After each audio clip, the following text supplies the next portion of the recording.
Are you ready to bake the holidays? No? Did I hear that you're too tired to bake? That you don't have an oven? Or you just don't feel like it? Don't worry, I got you. This week, I'm gonna show you how to hack the holidays with pre-made items from the grocery store. I'll take birthday cupcakes and upgrade them with holiday foliage. I'll show you how to transform canned biscuits into fruity donuts. And finally, a cakeover that starts with a basic sheet cake and transforms into a two-tier centerpiece. Who knew not baking could look this good?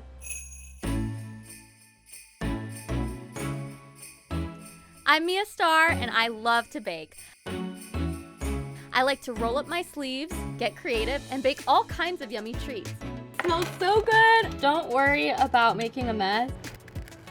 And the holidays are a perfect time to cozy up by the warmth of your oven and spread a little cheer with your bakes.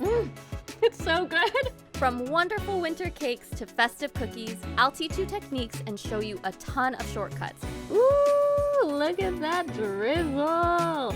It's a snack! This is Baking the Holidays. For me, decorating is the best part of making treats, and if you don't want to bake or you don't have the time or the energy to, then this is a great way to just pick up a set of perfectly great cupcakes and add a couple things and make it special for the holidays. First things first, I'm gonna scrape off the existing decoration. Just taking an offset spatula, you should be able to just plop it all off like that. This is just a basic white cupcake. And I think that the store-bought ones are nice and light and fluffy and pretty neutral, so you can add any kind of filling that you want. Today I'll be adding a lemon filling, but you could make any kind of fruit filling or chocolate or cookies and cream. Just dream big. First I need to make a little space for the filling. I'm gonna core it just about halfway down. And this step is totally optional. You don't have to do this. You could just go straight to decorating, but I just wanted to make them a little bit special, make them my own, and zhuzh up the flavor a bit. So I've got all my cupcakes clean and cored. I'm gonna show you how to make the lemon filling. In a small pot, add 1 cup of sugar and a ½ cup of lemon juice. Bring to a boil over medium-high heat. In a small bowl, mix 3 tablespoons of cornstarch and 1/4 cup of water. Once the mixture is boiling, add a pinch of salt and the cornstarch mixture. Bring the mixture to a boil again, whisking constantly. Remove from the heat when the mixture is thick. While the mixture is still hot, whisk in 1 tablespoon of unsalted butter and 1 lemon zested. Set aside to chill completely for about 30 minutes. So I've got all my cupcakes cored, and now I'm gonna fill them with lemon filling. I like to stop right before the top, just so that I make sure it doesn't overflow when I'm adding the decoration. Oh, it does smell so good. This lemon filling is so delicious and buttery, especially the lemon zest that's in it really amps up the lemon flavor. Last one. Should I try it? That's really good. Now that the cupcakes are filled, I'll show you how to cover the cupcakes in a nice layer of buttercream first so we have a base to build upon. Starting from the outside in, I'm just gonna pipe a nice even layer over the top and then fill the center. Then with an offset, just smooth out the top. Now that I have a clean base, I'll start prepping my other bags to create the design. This first technique is super easy. It's a simple French tip dollop. So I'm gonna hold the piping bag straight up and down and then squeeze. I'm starting by piping the light green around in a circle, and then I'm gonna fill it in with the darker green and we'll build up a wreath. This technique is really simple. It's just a basic dollop, so any beginner can do this. I like doing 2 tones of green. I find it just a little bit more interesting to look at. Doesn't that just finish it off nicely? Now time to decorate the next cupcake. It's gonna be similar to the first one, a wreath sort of design, but this one I'm gonna make a little more elegant, starting with brown buttercream. So I don't need to focus on getting a perfect circle. I want it to look organic and branchy, kind of like those wreaths that you see that are very minimalist. Okay, next, I'm gonna swap out the tip on my light green bag to a leaf tip. and I'll show you a new technique. So leaf tips are really interesting. It looks like a little triangle is cut out of it. It can be confusing the first time you pipe with it, so let me show you how to position it over your cupcake. To actually make the leaf shape, I'm gonna turn it upwards like this, so when I pipe out, it creates a flat looking leaf like that. You just wanna hold the bag at more of an angle, whereas before we were doing the dollop straight up and down. But this way you can position the leaves exactly how you want them. And for this design, I want to make the leaves kind of going all different directions to make it look a little more natural. So I've piped on some leaves, but I've left some gaps in between because I'm going back with the dark green to fill out that shape and really cover the brown underneath. So this is not a leaf tip. This is the same exact French tip that I was using on the first cupcake. I also want to add a pop of color, so I'm gonna pipe on some red holly berries. And let's add some dragées, why not? I love this mix because it has a bunch of different sizes. It's also a tri-color dragée mix, so I've got silver, gold, and rose gold. Ta-da! Now that you should be all warmed up with your piping skills, time to move on to our last design. I'm gonna show you how to pipe a poinsettia. Now this is a little bit more difficult of a technique, but I'm confident that you can do it. First, I'm gonna pipe a base, and this time I'm gonna use a dark green. I just think the red leaves of the poinsettia are gonna pop against this dark green background. One of the things I love most about decorating is that there's really no right or wrong way to do it. You're the artist, you're in control, and you can decorate your cupcakes however you want. I think it makes it more special when you make something that you came up with, and it's a lot more fun too.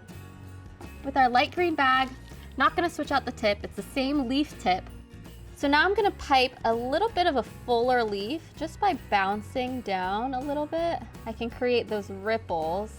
See how it gives the leaves a little bit more texture. So working my way around the edge, I'm gonna pipe 5 leaves. Next, I'll introduce my red piping bag. It's the same exact shape, but it's a lot bigger. So it's gonna create fuller poinsettia petals. So holding this at an angle, same technique. We're gonna just squeeze and bounce a little bit and then pull away to create a leaf. Look, my first poinsettia. Let's finish it with some dragées. If you don't have dragées, you can just pipe some yellow dots inside to complete the poinsettia, but I think the metallic look takes it to the next level. So this is quite the transformation from the store-bought happy birthday cupcakes to this elegant holiday spread, and just with a few piping techniques, you can definitely make these. Next, I'm gonna show you how to hack your holiday breakfast, turning canned biscuit dough into donuts. This might be my favorite holiday hack. I'm making breakfast donuts using canned biscuit dough from the grocery store. You can use any brand biscuit dough, just make sure you don't buy the flaky ones. I kind of get scared opening these when they pop. Okay, now we're gonna separate all the biscuit. This recipe is so easy, if we can even call it a recipe. First, I'll just press down and flatten a little bit, and then taking a small round cutter, cut out the center. And make sure you save the holes because they make excellent donut holes. Now time to fry them. I'm gonna put them in the fryer for 1 to 2 minutes on each side, and I'm looking for a golden brown color. I'm just gonna wait to see until the edge turns golden brown, and then I'll flip them. I picked this recipe because breakfast time can be really special around the holidays as well, and this is just another alternative to more savory breakfast or something that you can add to the table to sweeten things up. It looks like as the dough is frying, it's sort of puffing up and giving it that yeasted donut look. So I'm just frying these in a neutral oil, really any vegetable oil, maybe not olive oil. You want to avoid something too flavored. Okay, I think they're ready. Let's pull it out. Wow.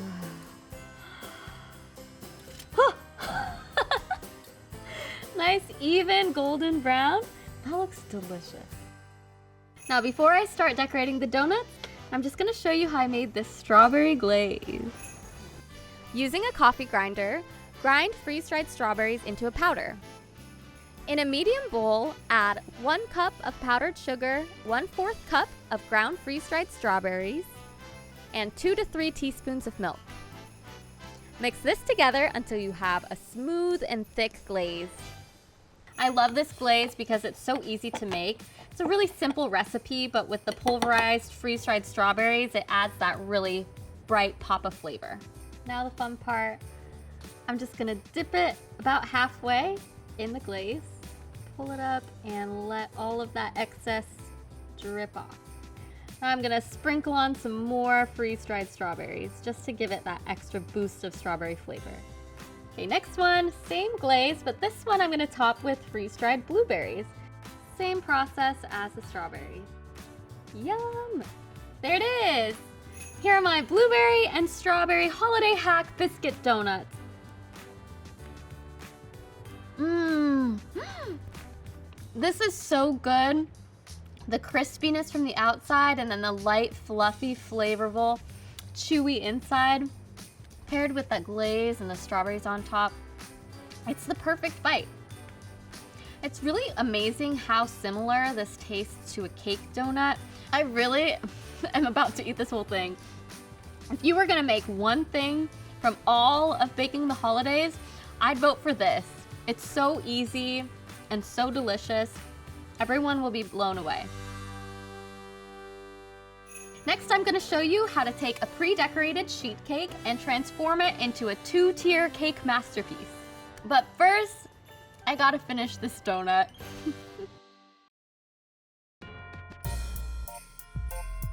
The holidays are a busy time. Maybe you don't have time to bake, but you want to decorate something special for your party. This is a great way to just skip that first step. I picked up this giant sheet cake from the grocery store. You can get one of these at any grocery store. The only important thing to remember is maybe pick one up with a white base. If you have colored frosting to begin with, it might stain the cake underneath, which makes it difficult to get a clean finish. As you're scraping the frosting off the cake, be really gentle because the grocery store cakes can be really soft. So you don't want to rip the cake underneath. We just want to gently scrape off the frosting. No shade to the grocery store cakes. It's perfectly great cake, but it's not my birthday, it's the holidays.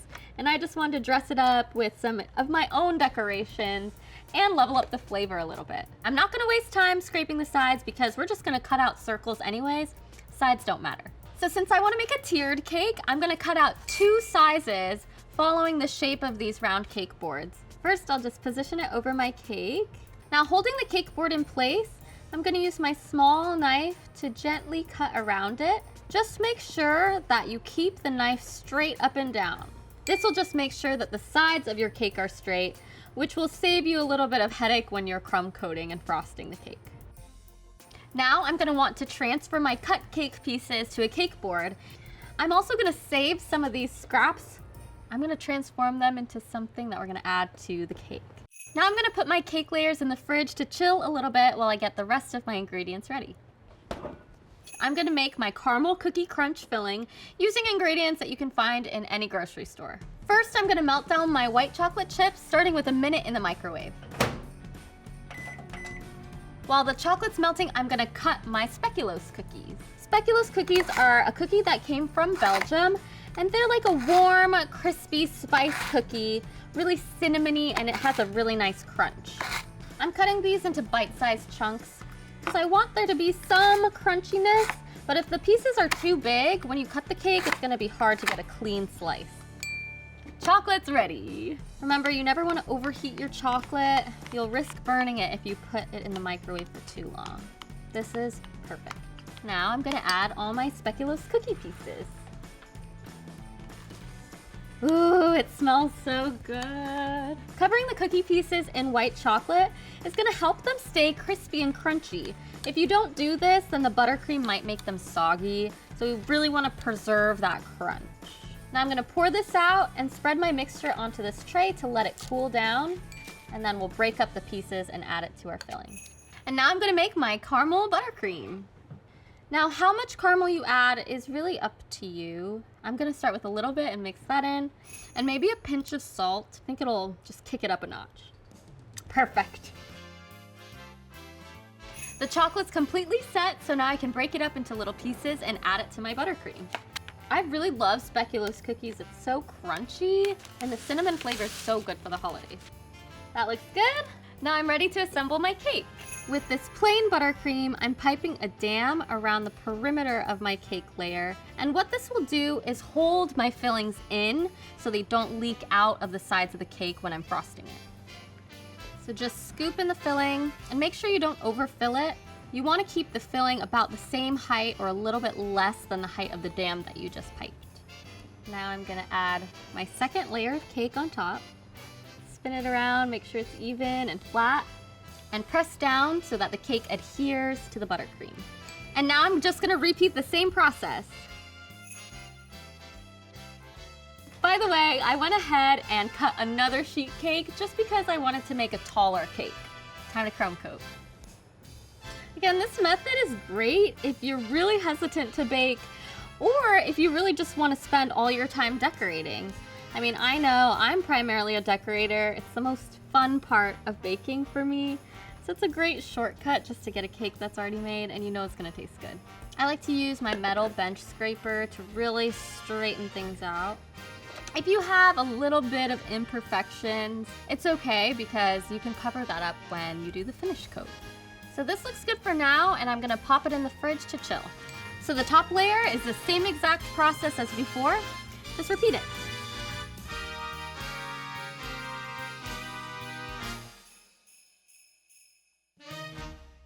My crumb coat is set, and I know this to be true because I can handle it like this and no buttercream comes off on my hands. If it's still sticky, it's gonna need more time in the fridge. As you can see, we're a little bit lopsided, but that's okay. It's nothing that buttercream can't fix. The key to evening out your buttercream and correcting lopsidedness is to keep checking the cake from an eye level like this. Then you'll be able to see if the top of your cake is flat. Where the cake is tilting downwards, that's where you want to add more buttercream to correct the slope. That's better. So take a little extra time here, smoothing out the sides and correcting little imperfections. Since we didn't bake these cakes, there are a little more variables to work with, so you have some time to play with it and make sure that it looks nice and smooth. Now I'm gonna pop this back in the fridge to set. Cakes are crumb coated and chilling. Next up is my favorite part, the decorating. Remember this giant bowl of cake scraps that I told you to save? Now I'm gonna show you how to make cake balls that we can use as decoration on top of the cake. So I'm gonna leave the frosting and just grab some cake scraps. And now I'm gonna crumble them with my fingers. And then before rolling the cake into balls, I'm adding a little bit of buttercream just to hold everything together. So really get in there. You wanna mash it up so it all turns into one color. Then I'm gonna take tiny pieces and roll them into balls. When redecorating a grocery store cake, you can really go in any direction that you want with the design, but I thought it would be fun to show how to use the cake in multiple ways. Okay, last one, and then I'm gonna put these in the freezer to chill. One of my favorite ways to decorate cakes is to just buy a bunch of stuff that I like and put it on the cake. I have more caramel sauce, rolled cookies, and more speculoos cookies, crystal sugar, and blueberries for a little freshness and a pop of color. I melted down my chocolate, and I want to dip each of my speculoos cookies halfway in my white chocolate. And let the chocolate set up just a little bit before dusting it in crystal sugar. I want to do this while the chocolate is still wet because then the crystal sugar will sink in and I want the texture of the sugar to pop. And then I'll dip a few of my rolled cookies. I'm going to stabilize the bottom tier with some dowels.